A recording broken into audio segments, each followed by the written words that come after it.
Bon, après avoir nettoyé du coup le bloc plus les pistons, du coup j'ai remis de l'éthanol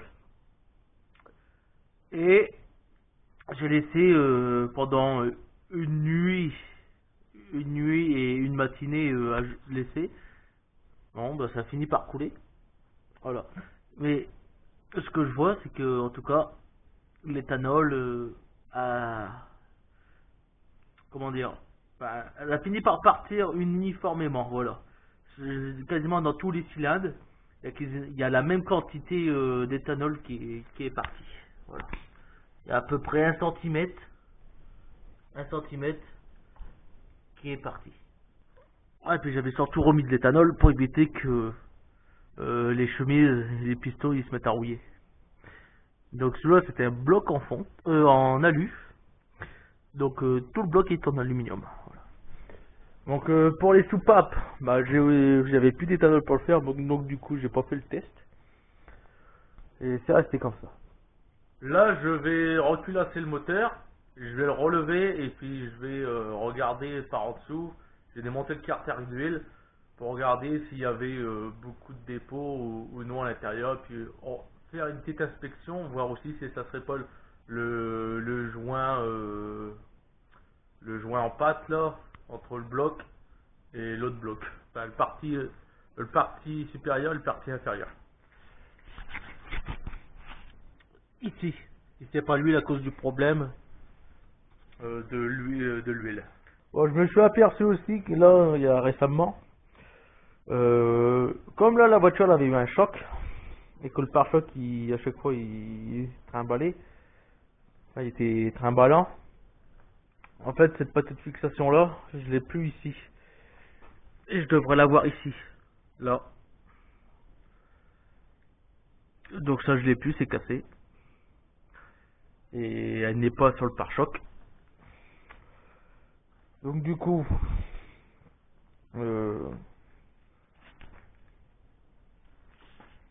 soit je m'en trouve une à la casse et je le soude,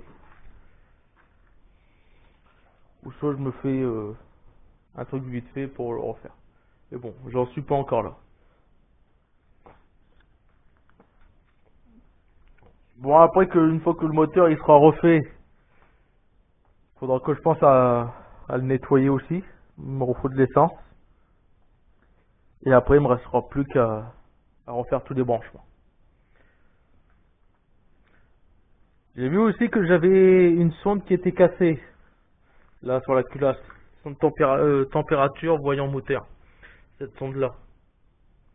Voilà. Et elle est ici. C'est celle-là. Voilà. Donc il faut que je m'en trouve une. J'ai vu que sur des groupes, il y en a un, il y avait le même problème, il savait pas à quoi ça servait. Mais malheureusement, j'ai perdu la poche du groupe, donc je ne sais plus le nom. Bon allez, je vais me mettre du chauffage, je vais sortir ma clé dynamométrique et je vais pour l'utiliser pour la première fois. Et puis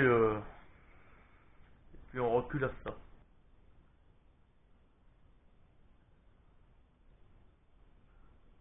Bon, il faut que du coup, après tout ça, vous avez bien nettoyé le plan de joint, que vous avez remodifié le joint de culasse, et que vous avez bien, évidemment, évaporé tous les trous que vous avez modifiés. Il ne reste plus qu'à le remettre dans les ergots qu'il y a là, directement, pour bien le positionner. Voilà. Sans le mettre à l'envers.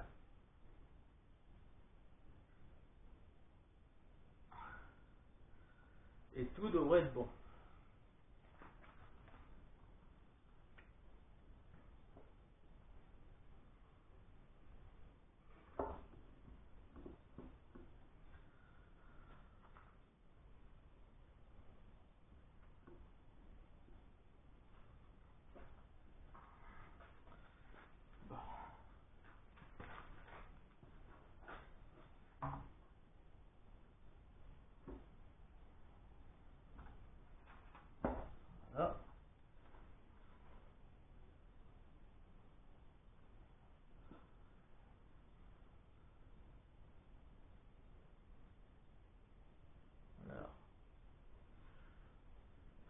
Là, je contrôle comme la poulie elle est libre. Du coup, l'arbre à canne il est libre aussi. Je regarde en le faisant tourner. Quand je vais venir remettre les culbuteurs, pour regarder si j'ai pas, par exemple, l'échappement qui s'ouvre alors que ça devrait être l'admission. Là, je le fais tourner pour voir avec le point de repère s'il y a une différence ou pas. Donc là, je reçois au point de repère, j'ai une cam qui est là, l'autre qui est là, une qui est en haut et l'autre qui est en bas. Je le refais retourner. J'ai une cam là, là et là. Donc là, je suis parfait. Donc quand je regarde dans la culasse, en fait, ici il y a un point de graissage pour le roulement côté poulie, même deux. Et ensuite pour le retour dans le carter, il n'y a que deux sorties. Une ici qui est plus haute et une qui est plus basse. Avant de remonter, je vais vous faire voir un truc que je viens de voir sur les poussoirs. C'est bizarre de trouver un losange sur des pièces PSA. Oui, un losange. Regardez. C'est sûr, c'est cam.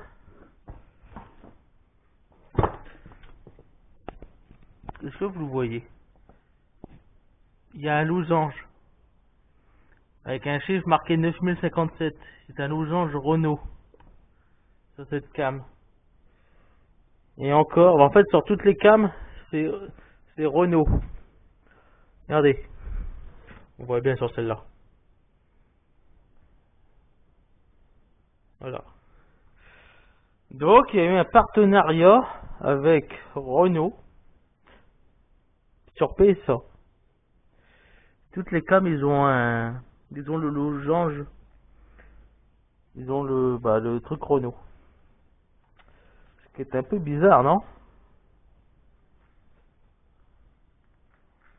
Donc, pour être sûr que vous ne vous trompez pas en remontant, regardez, il y a des guides là. Là, sur chaque cam, il y a des guides et c'est les guides qui vont ici. Vous voyez? Au moins, comme ça, on est sûr de ne pas se tromper. Mais c'est quand même bizarre. Un arbre à canne de Renault. Donc, ça voudrait dire que cet arbre à canne là, il serait peut-être compatible avec une Twingo. Je dis bien peut-être. Mais en tout cas, c'est sûr, il y a une pièce Renault.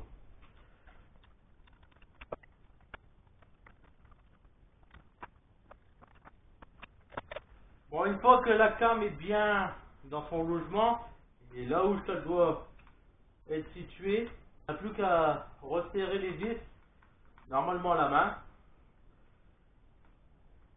Alors, j'en ai une, elle est extrêmement dure de cam.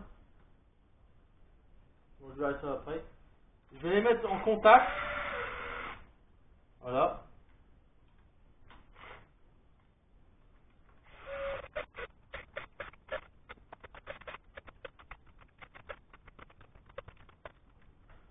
Voilà, je les ai serrés un peu, et je vais les redesserrer, comme ça va bien enfoncer la cam dans son logement.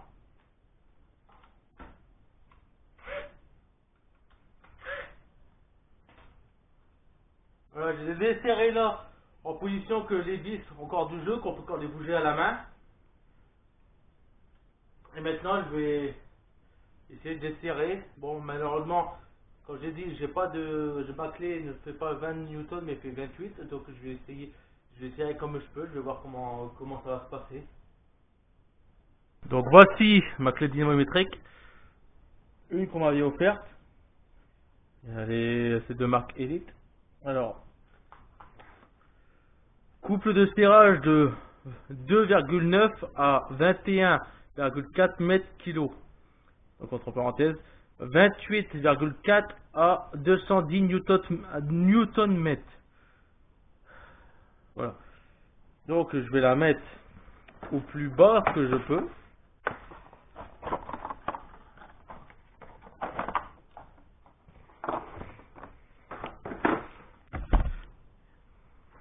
Et le plus bas que je peux, si vous voyez bien, c'est 28. Ouais, quoique je peux encore aller en dessous, parce que le trait va pas jusqu'en bas. Donc là, je serai à 0. Donc si je voudrais 20, je tourne, 10, 12, voilà, là je suis à 28. Donc je vais mettre là, 10, 11, 12, ça peut-être 13, ou alors il faut multiplier par 2. Voilà. Donc là je l'ai serré. Et puis maintenant, on va regarder exactement ce que ça dit dans le livre. Alors, voilà ce qui est indiqué, c'est ici. Couple de serrage, vis de culasse, bloc cylindre en aluminium. Donc moi c'en est un. Phase 1, c'est de 2. Phase après, donc deuxième serrage, phase 2, serrage angulaire à 240 degrés.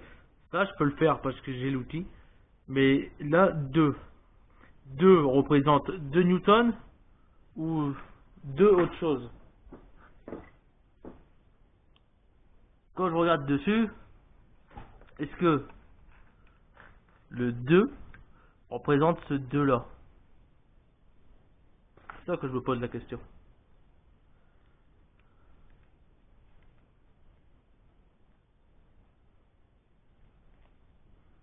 Que si on commence du 0, là je suis à 0, et si je suis à 2, voilà, 2, et là je le bloque. Voilà, là je serai à 2, donc je vais voir ce que ça dit. Donc j'ai mis 2, et puis bah, je vais serrer comme ça pour voir ce que ça dit. Hein. Donc du 14.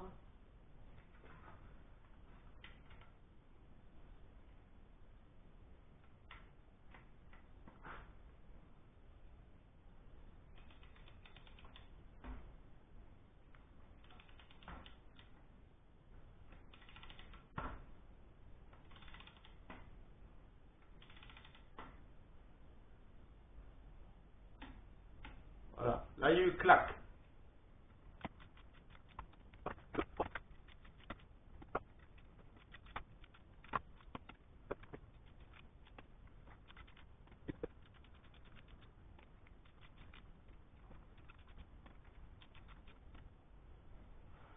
Voilà, donc là, si je me refais en manuel, là mes vis de culasse sont serrées à 2.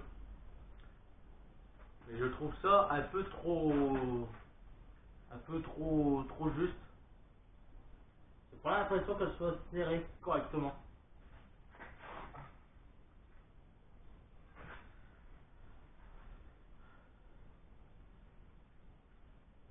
Donc je vais la serrer à 28.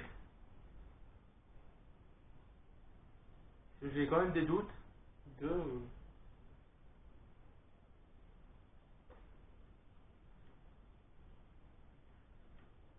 Bon, je me suis arrêté à 10.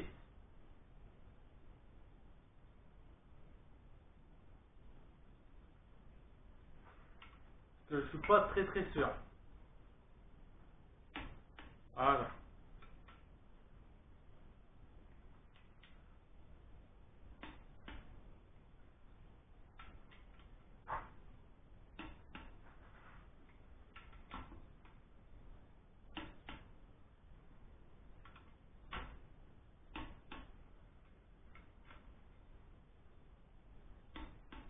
Dix,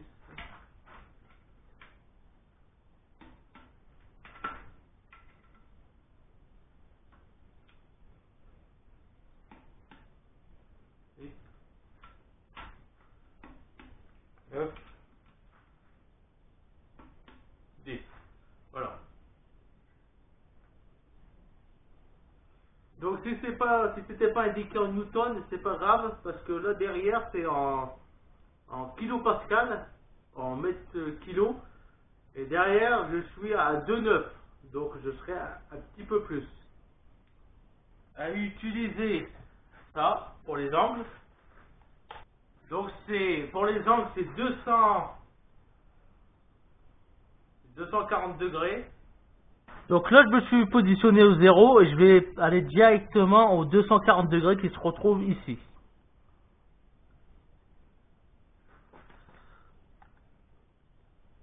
Alors bien sûr, ça ne doit pas bouger.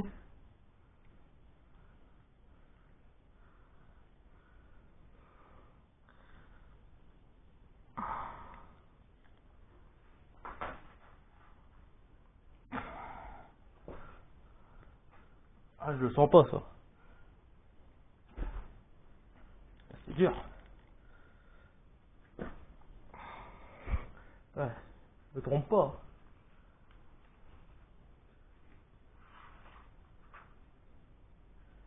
Ah, c'est bien ça, 240 degrés.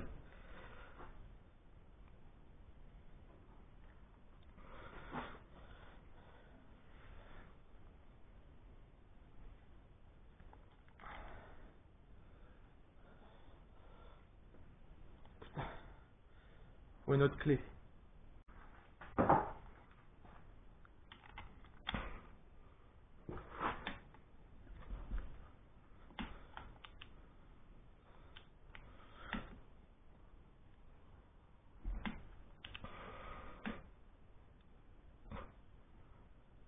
Voilà. 240.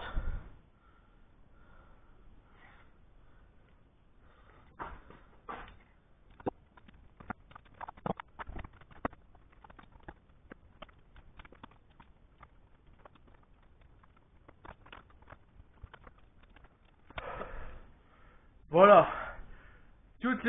Tous les écrous de culasse sont serrés plus ou moins aux coupes demandées. Je savais pas que c'était aussi fatigant que ça de les serrer à 240 degrés. Arriver à 110 degrés, ça commence vraiment à forcer. C'est très physique. En plus avec mon mal de dos, croyez-moi que là je le sens. Alors c'est pas très facile de les serrer au sol avec le moteur qui bouge. Bon voilà. Maintenant la culasse est reculassée comme il se doit, plus ou moins avec les normes constructeurs.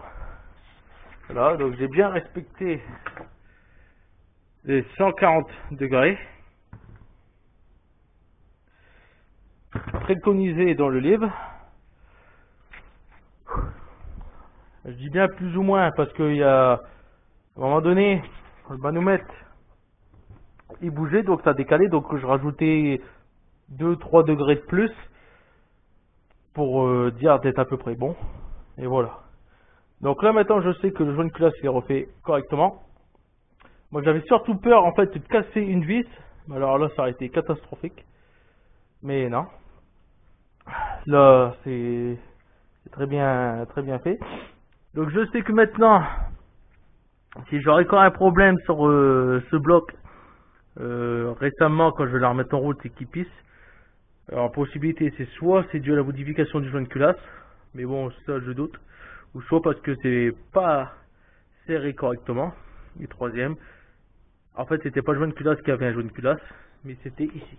Donc sur ça, maintenant je vais remettre le moteur sur la chèvre. Je vais le relever.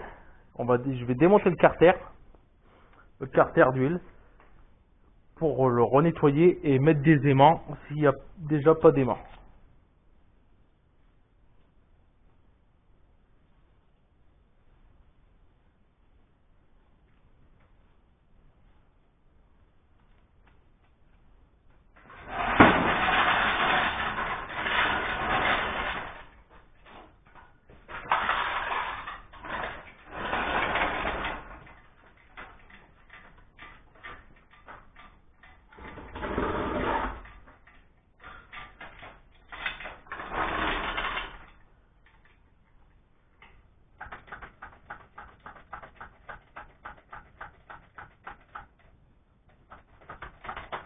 Bon, maintenant que le moteur il est levé, je vais éviter de me mettre en dessous par sécurité. J'ai pas envie non plus qu'il me tombe sur la gueule, ça serait dramatique et ça sera la dernière vidéo que vous verrez de moi. Donc, là, je démonte le carter, je vois que c'est avec une douille de 10, donc je vais faire un peu comme ci comme ça pour éviter de plier. En espérant que toutes les vis viennent, normalement ils devraient tous venir comme c'est bien huilé. Et puis vous allez voir ce qu'il y a dedans.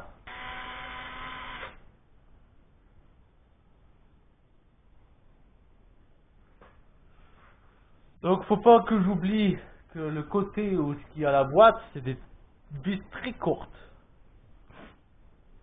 Faut pas que j'oublie.